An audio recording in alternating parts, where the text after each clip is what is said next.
Economía y finanzas con Pedro Tello.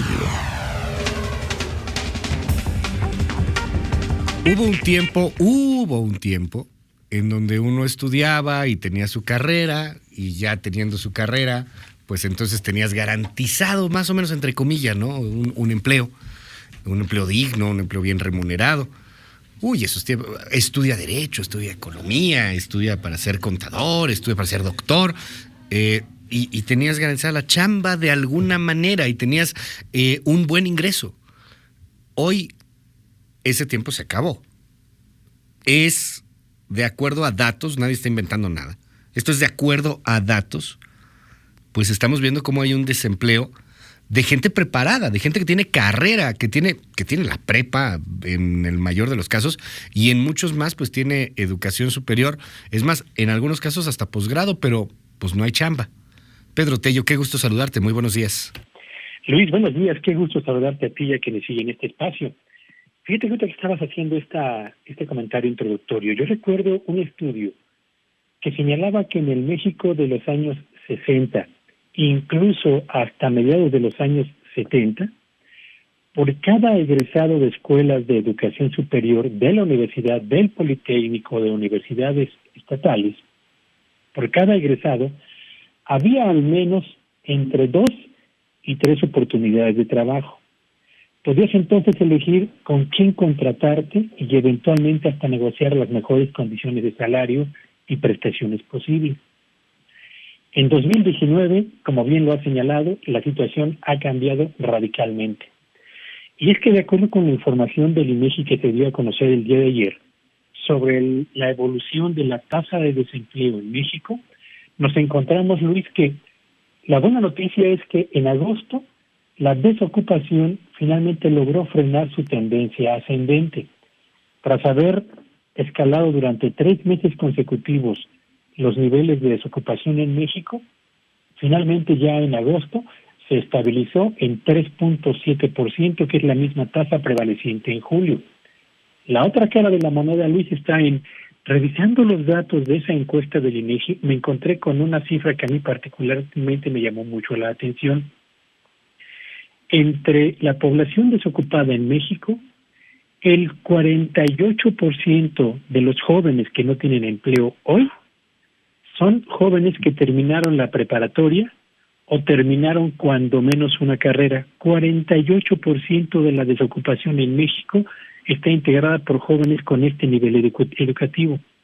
Y esto me lleva al mismo tiempo, Luis Auditorio, a una encuesta que recientemente publicó la Universidad del Valle de México, donde señala que en el México de hoy se presentan señales de condiciones laborales cada vez más adversas que en años anteriores para quienes han terminado una carrera.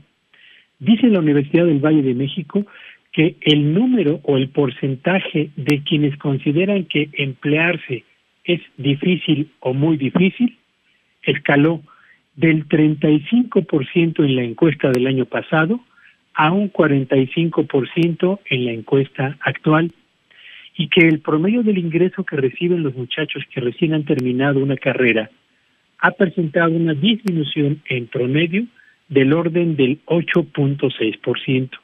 Así que, cuando un país como México, que requiere tanto de mejorar la calidad educativa, y al margen de que los esfuerzos y el camino legislativo que se está adoptando no parece el mejor, finalmente realiza un esfuerzo para mejorar la oferta de servicios educativos y generar jóvenes que terminen una carrera o por lo menos la preparación del bachillerato, y estos acuden al mercado laboral en busca de una oportunidad que terminan por no encontrar.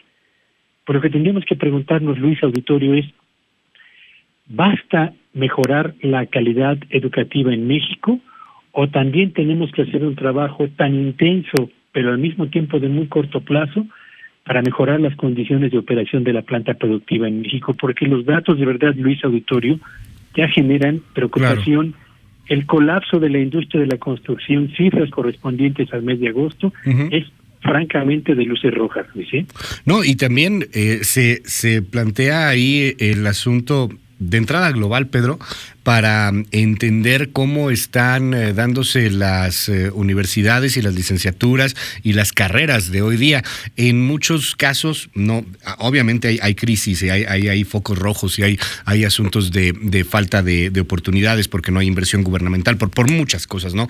Pero también hoy día hay un gran debate a nivel global en torno al papel que tendrán que estar jugando las universidades en el futuro próximo, en el futuro tan próximo como en los próximos 5 años. Hay carreras que están ya sumamente rebasadas, hay pues sistemas de educación que tampoco ya son los óptimos para estas fechas. Hay generaciones, Pedro, que pues son hoy día muchísimo más autodidactas, que tienen capacidades de tener una cantidad enorme de fuentes, y que esto que se vivía en los 70s, en donde pues era eso, trabajabas, estudiabas, tenías, nos dices, 2, 3 ofertas de trabajo.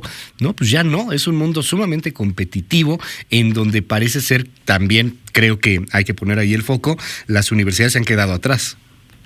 Tenemos que trabajar en materia educativa, Luis, en 2 cosas: eficiencia educativa y pertinencia educativa. La primera, para dar a los jóvenes la mejor educación posible, y la segunda, para que esa educación esté en línea directa con los requerimientos de la sociedad mexicana. Pero también tenemos que trabajar en la contraparte, en el fortalecimiento de las capacidades productivas, para tener una economía con espacios suficientes y alternativas para que los jóvenes bien preparados y preparados en carreras de utilidad encuentren finalmente aquello para lo cual se han preparado durante más de 5 años, Luis, que es un empleo digno, bien remunerado y sobre todo estable.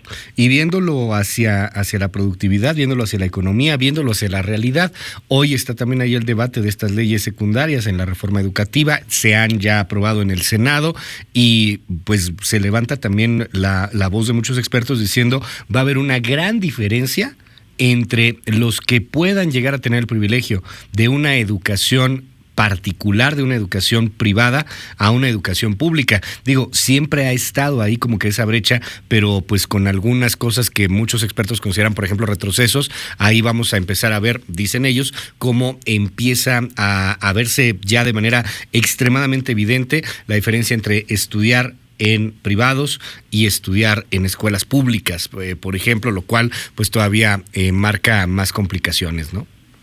Tenemos que trabajar de verdad, Luis Auditorio, en mejorar las condiciones del sistema educativo en México, calidad y pertinencia, y tenemos también que fortalecer a la planta productiva. Sin una o sin la otra, de verdad que nos vamos a quedar cojos en un mundo que está avanzando cada vez más rápido y directo a la robótica y a la electrónica como dominadores de la planta productiva a escala mundial, Luis. No, y con la automatización y con muchos empleos que ya los van a hacer los robots, bueno, no está nada halagüeño el panorama.